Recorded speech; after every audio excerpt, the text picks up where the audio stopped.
Good evening all of you. Welcome to Harshit YouTube channel. So ఈరోజు క్లాస్లో మనం ఇక్కడ రీసెంట్గా ఒక 2 days బ్యాక్ మన ఇండియన్ ప్రెసిడెంట్ ద్రౌపది ముర్ము గారి గురించి సంబంధించి కొన్ని కరెంట్ అఫైర్స్ చెప్పాలి. సో అయితే ఈ స్లైడ్లో మనం ఇక్కడ హెడ్డింగ్ ఏం పెట్టామంటే ప్రచండ్ హెలికాప్టర్ అని పెట్టాం మనం. ఓకేనా? So Prachand helicopter. ఓకేనండి. సో ప్రచండ్ హెలికాప్టర్ గురించి మనం ఫస్ట్ కొన్ని విషయాలు తెలుసుకోవాలి, తర్వాత ద్రౌపది ముర్ము గురించి కూడా కొన్ని విషయాలు తెలుసుకోవాలి. అయితే ప్రచండ్ హెలికాప్టర్ ప్రత్యేకత ఏంటి భారతదేశంలో? ఓకేనా? సో ప్రచండ్ హెలికాప్టర్ వచ్చేసరికి దీన్ని ఏమంటామంటే ఎల్హెచ్సి అంటాం మనం. ఎల్హెచ్సి అంటాం. ఎల్హెచ్సి ఫుల్ ఫామ్ వచ్చేసరికి లైట్ వెయిట్ అంటే తేలికపాటి హెలికాప్టర్ అండి. Light weight helicopter. ఓకేనా? సో తేలికపాటి హెలికాప్టర్గా చెప్తాం మనం. దేన్ని అంటే ప్రచండ్ అని చెప్తాం. నెక్స్ట్ ఇంకా దీన్ని తయారు చేసిన సంస్థ, ఓకేనా? సో మ్యానుఫ్యాక్చర్ చేసిన కంపెనీ ఏంటి అంటే హిందుస్థాన్ ఏరోనాటిక్స్ లిమిటెడ్ అంటాం మనం. దీన్ని ఎవరు తయారు చేశారంటే హిందుస్థాన్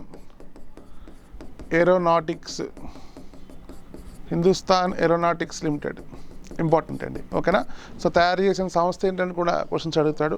మరి ఈ ప్రచండ్ని మన ఇండియన్ ఎయిర్ ఫోర్స్లో దీన్ని ఎప్పుడు తీసుకొచ్చాము అని అడుగుతాడు. ఓకేనా? సో అయితే ఈ ప్రచండ్ హెలికాప్టర్ మనం 2022 సంవత్సరంలో 2022 ఇయర్లో దీన్ని కమిషన్ చేయడం జరిగింది. కమిషన్ అంటే ప్రవేశపెట్టడం జరిగింది, గుర్తుపెట్టుకోవాలి. ఓకేనా? సో ప్రచండ్ ప్రత్యేకత ఏంటండి? లైట్ వెయిట్ హెలికాప్టర్ అంటాం. ఓకేనా? సో గతంలో తేజస్ గురించి కూడా కొన్ని విషయాలు చెప్పాం. తేజస్ ఏంటి అంటే లైట్ వెయిట్ ఎయిర్ క్రాఫ్ట్ అంటాం మనం. Light weight compact air craft అంటాం, అంటే తేలికపాటి యుద్ధ విమానం అంటాం. మరి ప్రచండ్ ఏంటండి? లైట్ వెయిట్ హెలికాప్టర్, తేలికపాటి హెలికాప్టర్గా గుర్తుపెట్టుకోవాలి. ఎగ్జామ్లో మనకి ఎలా అడుగుతాడు చూసుకోవాలి. అయితే ఈ ప్రచండ్ వార్తలు రావడానికి కారణం ఏంటి? అంటే మన ఇండియన్ ప్రెసిడెంట్ ద్రౌపది ముర్ము గారు ఈ ప్రచండ్ హెలికాప్టర్లో ఫ్లై చేశారండి.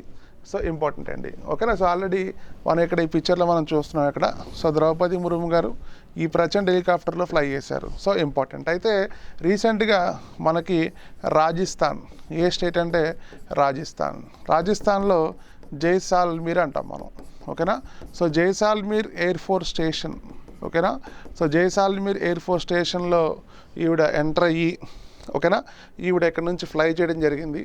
సో గుర్తుపెట్టుకోవాలి. అయితే ఈవిడ ఏ లేక్ పైన ఫ్లై చేశారంటే గడిసార్ లేక్ అంటాం మనం. ఓకేనా? సో గడిసార్ సరస్సు, రేపు పరీక్షలో క్వశ్చన్ అడగచ్చు. సో గడిసార్ సరస్సు ఎక్కడుంది అంటే రాజస్థాన్. ఓకేనా? సో గడిసార్ సరస్సు ఎక్కడుంది అంటే రాజస్థాన్ అని చెప్తాం. ఇంపార్టెంట్ అండి, చూసుకోవాలి. ఓకేనా? సో అయితే మరి ఈవిడ వాయుశక్తి అనే ఒక ప్రోగ్రామ్కి అటెండ్ అవ్వడానికి రాజస్థాన్ వెళ్ళారు. సో గుర్తుపెట్టుకోవాలి. ఓకేనా? సో వాయుశక్తి ఎక్సైజ్ జరుగుతుంది రాజస్థాన్లో. ఎక్కడ అంటే పోఖ్రాన్. ఓకేనండి? సో పోఖ్రాన్ ప్రత్యేకత ఉందండి. సో గుర్తుపెట్టుకోవాలి. పోఖ్రాన్ ప్రత్యేకత ఏంటి అంటే మన India first time nuclear missile test చేసిన ప్రాంతం. ఇంపార్టెంట్, చూసుకోవాలి. సో అయితే ఈవిడ ప్రచండ్ హెలికాప్టర్లో ఫ్లై చేసి నెక్స్ట్ ఎక్కడికి వెళ్ళారంటే పోఖ్రాన్ వాయుశక్తి ఎక్సైజ్లో ఈవిడ పార్టిసిపేట్ చేయడానికి వెళ్ళారు. ఓకేనా? ఇంపార్టెంట్ అండి. మరి ఇంకా వీడి గురించి క్వశ్చన్స్ ఏమడుగుతాడంటే ఈవిడ గతంలో 2023 సంవత్సరంలో సూకోయ్ యుద్ధ విమానంలో ప్రయాణించారు.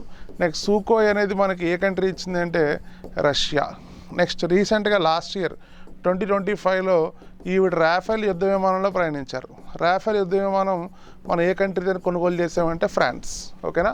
సో ఎగ్జామ్ కాన్సెప్ట్లో మనం చూసుకోవాలి. ఇంపార్టెంట్ ఇక్కడ. సో ద్రౌపది ముర్ముకు సంబంధించిన మనకి ఎయిర్ క్రాఫ్ట్లు ఎందులో ఫ్లై చేశారు ఏంటి అని మనకు క్వశ్చన్స్ అడుగుతాడు. ఓకేనా? సో నెక్స్ట్ సెకండ్ చూద్దాం. సెకండ్ వన్ వచ్చేసరికి ఐఎన్ఎస్ అంజదీప్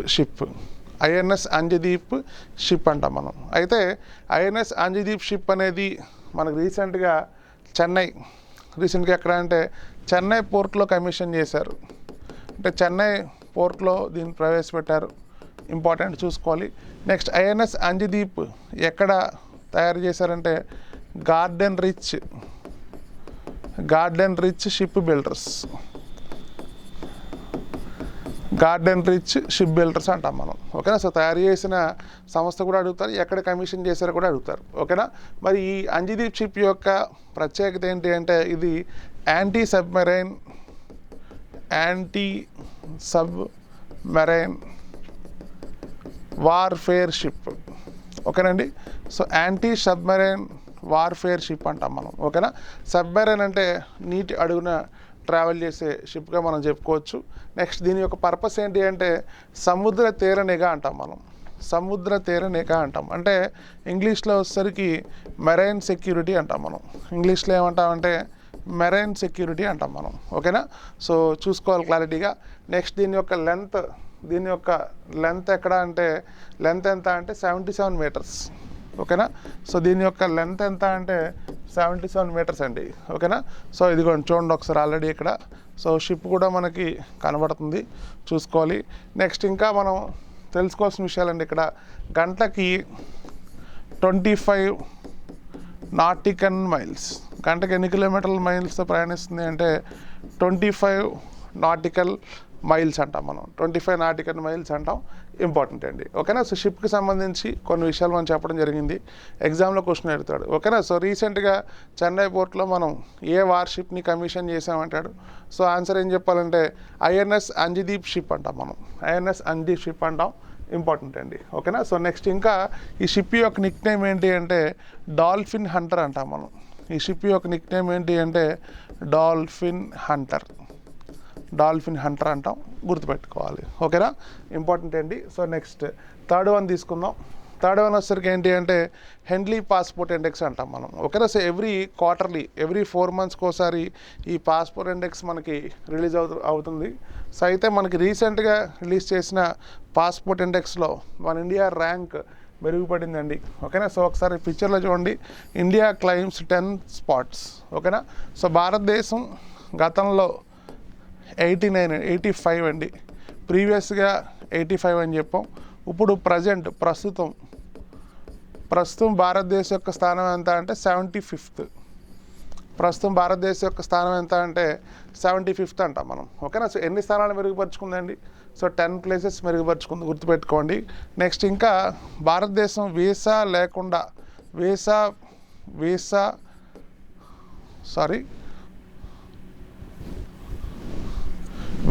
ఫ్రీ యాక్సెస్ కంట్రీస్ అంటే వీసా లేకుండా ఇండియాకి ఎన్ని దేశాలు యాక్సెస్ ఉంది అంటే 56 దేశాలు ఉంది. ఎన్ని దేశాలు ఉంది అంటే 56 దేశాలు ఉంది. ఓకేనా? సో భారతదేశం యొక్క స్థానం ఎంత అంటే 75th పొజిషన్ అని చెప్తాం. నెక్స్ట్ ఇండియా ఎన్ని కంట్రీస్ వెళ్ళొచ్చు అంటే 56 దేశాలు గుర్తుపెట్టుకోవాలి. ఓకేనా? ఇంపార్టెంట్ అండి. నెక్స్ట్ ఇంకా మనకు తెలిసిన విషయమే most powerful passport first country ఏంటి అంటే సింగపూర్ అని చెప్తాం, గుర్తుపెట్టుకోవాలి. నెక్స్ట్ సెకండ్ పొజిషన్లో ఏ కంట్రీ ఉంది అంటే మనం గుర్తుపెట్టుకోవాలి ఇక్కడ జపాన్ కంట్రీ ఉంది. ఓకేనా? జపాన్. నెక్స్ట్ సౌత్ కొరియా అని కూడా చెప్తాం. సెకండ్ పొజిషన్లో జపాన్ ఒకటి. నెక్స్ట్ ఇంకో కంట్రీ ఏంటి అంటే సౌత్ కొరియా. ఓకేనా? సో హెన్లీ పాస్పోర్ట్ ఇండెక్స్ సంబంధించిన విషయాలు ఇవి. నెక్స్ట్ భారతదేశం కంటే బెటర్ పెర్ఫార్మెన్స్లో ఉన్న ర్యాంక్స్ ఏ కంట్రీ అంటే మనం గుర్తుపెట్టుకోవాలి మాల్దీవ్స్ అంటాం మనం. సో మాల్దీవ్స్ పొజిషన్ ఎంత అంటే 49 అంటాం. నెక్స్ట్ చైనా పొజిషన్ ఎంత అంటే 56 అంటాం మనం. ఓకేనా? మరి చివరి స్థానం ఎవరు అంటే ఆఫ్ఘనిస్తాన్ అండి. ఆఫ్ఘనిస్తాన్ ఏ స్థానంలో ఉందండి 101 అని గుర్తుపెట్టుకోవాలి. ఓకేనా? సో సరిపోతుంది. సో హెన్లీ పాస్పోర్ట్ ఇండెక్స్లో మనకు రీసెంట్గా ఫిబ్రవరి మంత్లో రిలీజ్ అయిన ఇండెక్స్ ప్రకారం మనం భారతదేశం యొక్క స్థానం ఎంత అంటే 75. ఓకేనా? సో నెక్స్ట్ ఇంకొక ఇండెక్స్ కూడా మనం చూద్దాం క్లారిటీగా. ఓకేనా? సో ఈ ఇండెక్స్ వచ్చేసరికి women peace and safety security index అంటాం మనం. ఓకేనా? So women peace and security index 2025. ఓకేనా? సో ఇందులో భారతదేశం యొక్క స్థానం ఎంత అంటాడు, ఇండియా పొజిషన్ ఎంత అంటాడు. ఓకేనా? సో ఇండియా పొజిషన్ ఎంత అంటే 131. ఇండియా పొజిషన్ ఎంత అంటే 131 అంటాం మనం. 131 అంటాం. నెక్స్ట్ లాస్ట్ పొజిషన్ ఎవరంటే 181 అండి. 181లో ఎవరున్నారంటే ఆఫ్ఘనిస్తాన్ అన్నారు. నెక్స్ట్ మరి ఫస్ట్ పొజిషన్ ఎవరు అంటే డెన్మార్క్ అని చెప్తాం మనం. డెన్మార్క్ అంటాం, గుర్తుపెట్టుకోవాలి. కాంపిటేటివ్ ఎగ్జామ్స్లో ఖచ్చితంగా మనకి ఇండెక్స్ మీద నుంచి ఒక క్వశ్చన్ వస్తుందండి. సో క్వశ్చన్ మనం ఎక్స్పెక్ట్ చేయొచ్చు. లాస్ట్ టైం కానిస్టేబుల్ మెయిన్స్ కూడా క్వశ్చన్ ఇచ్చాడు మ్యాథ్స్ ద ఫాలోయింగ్ ఫార్మాట్లో, ఇంపార్టెంట్. నెక్స్ట్ ఇంకా మన ఇండియా యొక్క స్కోర్ ఎంత అంటే 0.607. 7. ఓకేనా? సో ఇంపార్టెంట్ అండి, వెరీ వెరీ ఇంపార్టెంట్. సో ఈ వీడియోలో మనం ఇంపార్టెంట్ కాన్సెప్ట్స్ అన్నీ కూడా డిస్కస్ చేసాం. ప్రచండ్ హెలికాప్టర్ కోసం, second one Anjadip ship, third one వచ్చేసరికి హెన్లీ పాస్పోర్ట్, ఫోర్త్ వన్ వచ్చేసరికి అంటే women peace and security index. ఓకేనా? సో మళ్ళీ మనం నెక్స్ట్ వీడియోలో మీట్ అవుదాం. Thank you.